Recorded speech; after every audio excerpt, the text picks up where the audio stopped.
कार्ले Allison, जिसे cancer होने के बावजूद उसने कभी हार नहीं मानी। एक ऐसी लड़की जिसके सामने उसकी मौत थी, फिर भी उसने हंसते हंसते अपने आखिरी पल बिताए। एक सिंगर, एक स्केटर, एक हिम्मत से भरी लड़की की कहानी आज मैं आपको इस मूवी के जरिए बताने जा रहा हूँ। दोस्तों, आज मैं आपको जो मूवी एक्सप्लेन करूँगा वो आखिर तक आपको रुला देगी। इस मूवी का नाम है किस एंड क्राई, जिसे IMDb पर 6.7 आउट ऑफ 10 की रेटिंग मिली है। ये मूवी कैनेडियन गर्ल कार्ले एलिसन के लाइफ के ट्रू इवेंट्स पर बेस्ड है। दरअसल कार्ले को कैंसर था और इस मूवी में उसकी लाइफ को ही दिखाया गया है। और इस मूवी के आखिर तक आते आते आप पक्का इमोशनल होने वाले हो। तो अब बिना ज़्यादा टाइम वेस्ट किए चलते हैं सीधा इस मूवी की कहानी की तरफ। तो मूवी की शुरुआत होती है कार्ले को दिखाते हुए, जो कि स्केटिंग की प्रैक्टिस कर रही थी। एज कुछ ही दिनों बाद स्केटिंग का टूर्नामेंट होने वाला था। कार्ले का कोच शीन उसे स्केटिंग पर और ज़्यादा ध्यान देने के लिए कहता है, जिस पर कार्ले एक प्यारी सी स्माइल देकर वहाँ से चली जाती है। कार्ले की फैमिली में उसके पेरेंट्स के साथ उसकी 2 सिस्टर्स भी थी, जिनके नाम थे रिले और समांथा। खैर, अगले दिन कार्ले एक पार्टी में जाती है, जहाँ पर वो सभी लोगों के पीठ पर एक स्टिकर चिपका रही थी, जिसमें कि उन सब के बारे में कुछ न कुछ लिखा हुआ था। कि तभी वहाँ जॉन आता है, जो कि कार्ले के ही कॉलेज में पढ़ता था। कार्ले जॉन के पीठ पर भी स्टिकर लगाने की कोशिश करती है, लेकिन जॉन उसे ऐसा करते हुए देख लेता है, एज उसने बाकी लोगों के पीठ पर कुछ स्टिकी नोट्स देख लिए थे।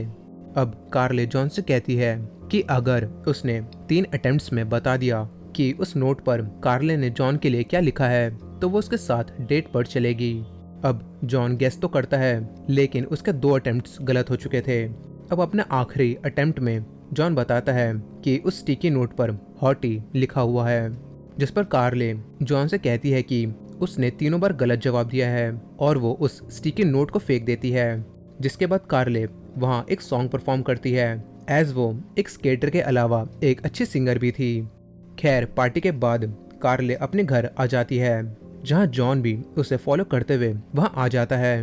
वो कार्ले को बताता है कि कार्ले के दोस्तों ने उसे बता दिया था कि उसने सही जवाब दिया था, इसलिए अब उसे अपने प्रॉमिस के अकॉर्डिंग उसके साथ डेट पर चलना होगा। लेकिन कार्ले स्माइल करते हुए अपने घर के अंदर चली जाती है, जिसके बाद जॉन भी निराश होकर वहाँ से चला जाता है। अब अगले दिन स्केटिंग करते टाइम कार्ले को ब्रीथिंग प्रॉब्लम्स होने लगी थी। वो सही से सांस नहीं ले पा रही थी, जिसके कुछ ही देर बाद कार्ले बेहोश हो जाती है। अब कार्ले की ऐसी हालत देख उसके पेरेंट्स उसे डॉक्टर के पास ले जाते हैं, जहां डॉक्टर कुछ नॉर्मल टेस्ट करते हैं और बताते हैं कि उसे सिर्फ अस्थमा है, और उसे एक इन्हेलर दे देते हैं ताकि जब भी उसे सांस लेने में दिक्कत हो तो वो इस इन्हेलर को यूज़ कर सके।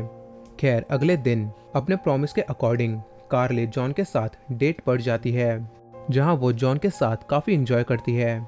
जिसके बाद ये दोनों खाना खाने के लिए एक रेस्टोरेंट में जाते हैं, जहां कुछ देर बाद अचानक से कार्ले को दोबारा ब्रीथिंग प्रॉब्लम्स होने लगी थी और वो वहीं पर बेहोश हो जाती है। जॉन जल्दी से उसे हॉस्पिटल ले जाता है। कुछ ही देर बाद कार्ले की फैमिली भी हॉस्पिटल आ जाती है।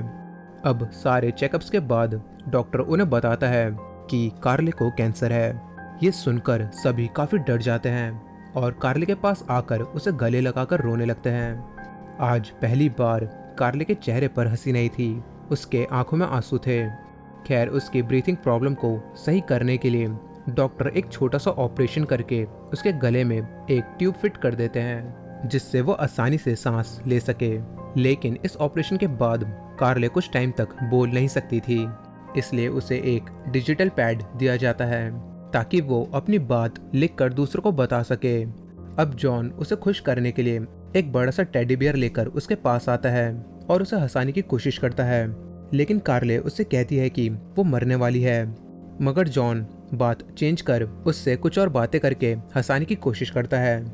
खैर, कुछ दिनों बाद कार्ले को डिस्चार्ज कर दिया जाता है और अब वो बोल सकती थी, लेकिन अभी भी उसके गले में एक छोटा सा ट्यूब लगा हुआ था और साथ में कार्ले को हर हफ्ते चेकअप के लिए हॉस्पिटल भी जाना पड़ता था। अब एक दिन कार्ले की मॉम घर पर ही कार्ले का ट्यूब चेंज कर रही थी, नॉर्मली ट्यूब चेंज करते टाइम हमेशा कार्ले को अपनी सांसें रोकनी पड़ती थी, एज बिना ट्यूब के वो सांस नहीं ले सकती थी और अभी भी वो ऐसा ही करती है। लेकिन इस बार ट्यूब चेंज करते टाइम समांथा के हाथ से वो ट्यूब नीचे गिर जाता है, इसलिए कार्ले की मॉम उसे कार्ले के रूम से दूसरा ट्यूब लाने को कहती है, जिसके बाद वो भागकर ऊपर जाती है। लेकिन तब तक कार्ले को दिक्कत होने लगी थी, वो अपनी सांसें रोक नहीं पा रही थी, जिससे कि उसे काफी प्रॉब्लम होने लगी थी। जिसके बाद समांथा जल्दी से उस नए ट्यूब को कार्ले की मॉम को दे देती है और वो उस ट्यूब को इंसर्ट कर देती है, जिससे कि कार्ले की सांसों में सांस आ जाती है। वो इस समय मरते मरते बची थी। अब कुछ ही देर बाद वहाँ जॉन आता है और वो किचन में जाकर सबके लिए कुछ खाने को बनाने लगता है। वहीं पर जॉन नोटिस करता है कि कार्ले के बाल झड़ने लगे थे, लेकिन फिर भी वो कार्ले को प्रपोज करता है, पर कार्ले उससे कहती है कि वो पागल हो गया है क्या, कुछ दिनों बाद उसके सारे बाल झड़ जाएंगे और वो अजीब दिखने लगेगी। लेकिन फिर भी जॉन उसे प्रॉमिस करता है कि वो कभी भी उसे अकेला नहीं छोड़ेगा। ये सुनकर कार्ले उसके प्रपोजल को एक्सेप्ट कर लेती है और उसे प्रॉमिस लेती है कि वो हमेशा हंसता रहेगा, चाहे वो एक दिन उसके साथ रहे या ना रहे। खैर कुछ दिनों बाद हम देखते हैं कि कार्ले के सारे बाल झड़ चुके थे, जिस वजह से वो विग यूज करने लगती है। अब एक दिन कार्ले ऐसे ही यूट्यूब पर एक सॉन्ग गाकर अपलोड कर देती है, जो कि सरप्राइजिंगली वायरल हो जाता है। अब कुछ दिनों बाद कार्ले के सभी दोस्त और उसके डैड उसके लिए अपने बालों को कटवा लेते हैं ताकि उसे सपोर्ट कर सके। कहाँ मिलते हैं ऐसे दोस्त। खैर साथ ही में वो उसके कैंसर ऑपरेशन के लिए डोनेशन भी रेज करते हैं। अब ये सब देखकर कार्ले बहुत खुश होती है। खैर कार्ले का सॉन्ग वायरल हो जाने के बाद उसका इंटरव्यू लिया जाता है, जहां कार्ले कैंसर पेशेंट होने के बावजूद भी सबको मोटिवेट करती है। वो कहती है कि चाहे सिचुएशन कैसी भी हो, हमें हमेशा हंसते रहना चाहिए, जो कि कार्ले का नेचर भी था, एज वो हमेशा ही स्माइल करती रहती थी। अब एक दिन कार्ले जॉन के साथ एक पार्टी में जाती है, जहां कार्ले जॉन के साथ काफी एंजॉय करती है। जिसके बाद जॉन उसे एक रूम में लेकर जाता है, जहां पर वो दोनों एक प्यारी सी किस करते हैं और वहीं पर गलती से कार्ले की विग उतर जाती है, जिससे कि उसे काफी अजीब फील होता है। लेकिन जॉन उसे कहता है कि वो बिना विग के भी काफी ज्यादा सुंदर लग रही है। अब ये सुनकर कार्ले खुश हो जाती है और सीन यहीं पर कट हो जाता है।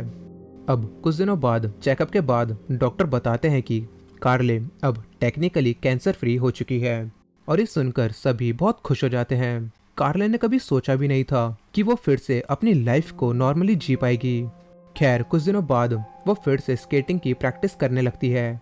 कुछ दिन बीतते हैं और कार्ले को एक शो में बुलाया जाता है, जहां उसे कई सारे लोगों के सामने लाइव टेलीविजन पर नेशनल एंथम गाना था। वो पहले थोड़ी नर्वस तो होती है, पर थोड़ी हिम्मत जुटाकर वो बहुत ही प्यारी आवाज में सबके सामने नेशनल एंथम परफॉर्म करती है, जो कि लोगों को काफी ज्यादा पसंद आता है।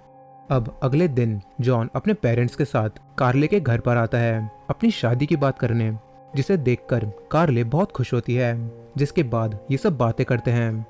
अब कुछ दिनों बाद कार्ले नॉर्मली अपनी प्रैक्टिस कर रही थी कि तभी उसे फिर से ब्रीथिंग प्रॉब्लम होने लगी थी, जिसके बाद उसे चेकअप के लिए दोबारा हॉस्पिटल में एडमिट किया जाता है, जहां पर डॉक्टर उसे बताते हैं कि दरअसल उसका कैंसर ठीक नहीं हुआ और अब वो उसके सारे लंग्स में फैल चुका है।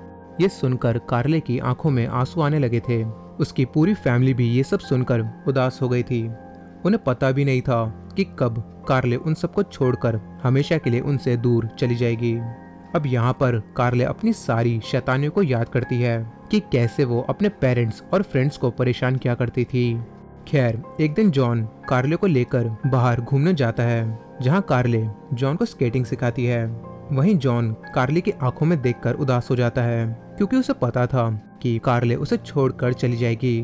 कार्ले जॉन से कहती है कि उसने प्रॉमिस किया था कि वो कभी भी उदास नहीं होगा, और ये सुनकर जॉन एक छोटी सी स्माइल करता है। और फिर कुछ ही दिनों बाद कार्ले इस दुनिया में अपनी सारी यादों को पीछे छोड़ चली जाती है। सिर्फ 20 साल की उम्र में कार्ले इस दुनिया को छोड़कर हमेशा के लिए जा चुकी थी और पीछे सिर्फ अपनी प्यारी सी स्माइल छोड़ गई थी। और इसी के साथ ये कहानी यहीं पर खत्म होती है।